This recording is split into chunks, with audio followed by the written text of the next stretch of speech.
عبدالحبیب بھائی بہت پریشان. کیا ہوا بھائی؟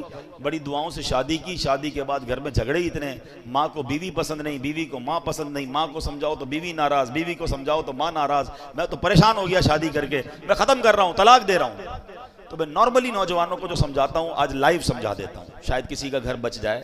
کہ یاد رکھو شادی کے پہلے 4-5 سال ہمیشہ مشکل ہوتے ہیں. فیصلے میں جلدی مت کرنا. جن کی شادی کو 25-30 سال ہو گئے نا ان سے پوچھو، ان کی شادی کے بھی پہلے 5 سال ایسے ہی گزرے تھے. سب کے گھر میں لڑائی جھگڑے چھوٹے موٹے شروع میں ہوتے ہی ہیں. اس کی وجہ ہے ایک نیا مہمان گھر میں آیا ہے جناب، وہ سب کو سمجھ نہیں آ رہا ہے، اس کا مزاج الگ ہے، گھر والوں کا مزاج الگ ہے، تھوڑا ٹائم لگتا ہے ایک دوسرے کے مزاج سمجھنے میں. اللہ پاک بعد میں اولاد دے دیتا ہے، فیملی اولاد میں بیزی ہو جاتی ہے، گھر والوں کو بھی لگ پتہ جاتا ہے واپس جانا نہیں ہے، اس نے یہ آ گئی ہے تو یہی بہو بنے گی، تو ماں بھی سمجھ جاتی ہے، بیوی بھی سمجھ جاتی ہے، اور پھر گاڑی چل پڑتی ہے. شادی کا اصل سکون جو ہے نا وہ 5-7 سال بعد ہی ملتا ہے. ٹھیک ہے میرے نوجوانوں، جلدی نہ کیا کرو. یہ فیصلہ کر، یہ عورتیں بھی بہت کر، لڑکیاں بھی بہت کر رہی ہیں. ادھر شادی ہوئی 6 مہینے بعد اپنے ابو کو کہنا شروع کر دیا میں نے نہیں رہنا اس گھر میں، میری ساس ایسی ہے، میری نند ایسی ہے، میرا شوہر ایسا ہے، مجھے طلاق چاہیے. اور ابا بھی کہتا لے لو طلاق. اللہ کے بندوں، طلاق کے بعد عورت ہی پھنستی ہے. اس بیچاری کو دوبارہ رشتہ اتنا آسانی سے نہیں ملتا. اس کو بعد میں اپنے گھر میں بھی لوگ اجنبی سمجھتے ہیں. پتہ نہیں کیوں نہیں سمجھ رہی ہیں میری بہنیں. 2 بچے لے کر چلی گئی گھر میں کہ میں طلاق لے کر جاؤں گی، میرا ابا مجھے رکھے گا. ابو کب تک رکھے گا؟ ابو کا انتقال ہو گیا، پھر تمہیں کیا تمہارے بھائی سنبھالیں گے جن کی اپنی شادیاں ہو گئی ہیں؟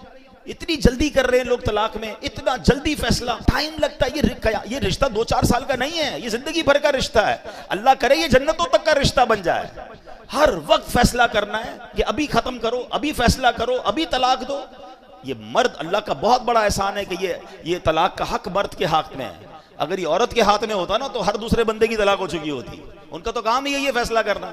تو میری بہنوں سے بھی گزارش اور میری بھائیوں سے بھی گزارش کہ جن کی شادی، اور میری ماں باپ سے بھی گزارش. یہ ماں باپ بھی شے دیتے ہیں، فکر نہیں کرو طلاق لے کر آ جاؤ میں رکھ لوں گا. کبھی بھی اپنی بیٹی کو راستہ نہ دکھایا کریں، بلکہ اس کو کہیں کہ تم اپنے گھر میں وقت گزارو، ٹائم دیں.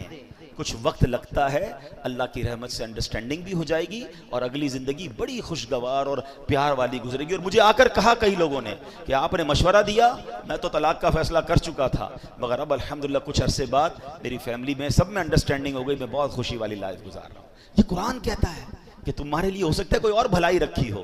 تو خدا را یہ فیملی، یہ رشتہ، یہ کوئی ایسا رشتہ نہیں کہ آج بناؤ کل توڑ دو.